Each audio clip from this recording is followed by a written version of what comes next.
Hello everyone, and welcome back to another Monster Hunter Rise video. Today we're going to be breaking down what the Wirebug is, how it works, and how to effectively add this new tool to your hunting tactics.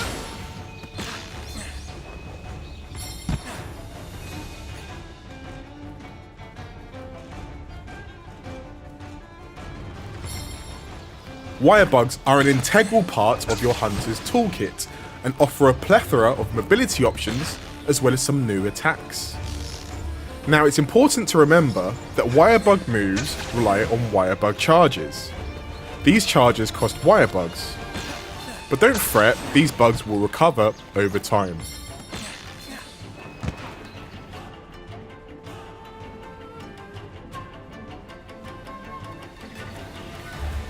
The ZL button is what we like to call the Wirebug button. Pressing ZL in conjunction with other buttons will allow you access to a wide variety of moves. Some of these will allow you to reposition, outmaneuver and hunt your prey in diverse and unique methods. We're going to take a few moments to break these moves down so that you're fully prepared for the hunts ahead. Now before we go any further, it's important to remember that these moves are contextual and will change depending on whether your weapon is sheathed or drawn. Let's start with those available to you with your weapon sheathed.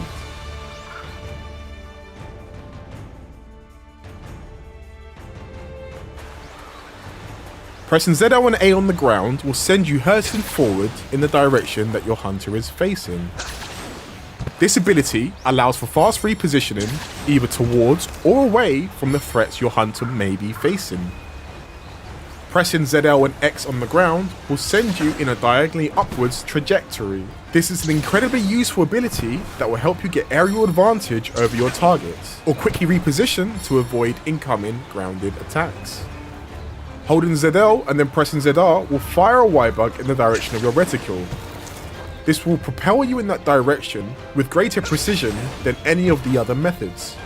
In the air, pressing ZL and ZR again will operate exactly as before. However, pressing A or X whilst airborne will operate somewhat differently. Pressing ZL and X will keep you airborne and allow you to travel in the direction your hunter is facing. This is incredibly useful for maintaining mobility while staying airborne. Whereas ZL and A will send you diagonally towards the ground.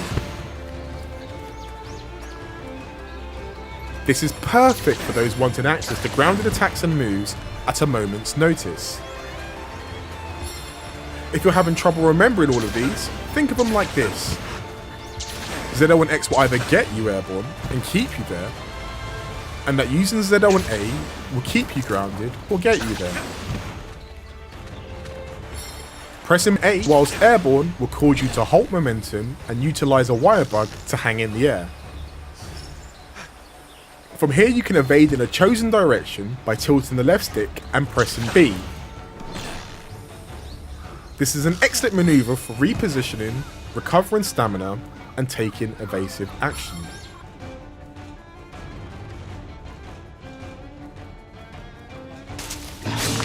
When knocked off your feet by monster attacks, you can use the wireful technique to dust yourself off and get back into the fray.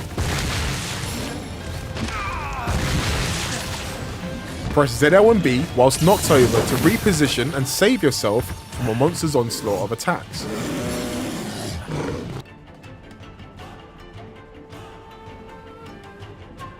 Performing a wire dash when facing a wall will allow a hunter to perform a wall run. From there, you can traverse sideways or upwards, but at the cost of your stamina. Whilst wall running, your hunter will have access to other moves such as wall jumps or attacks.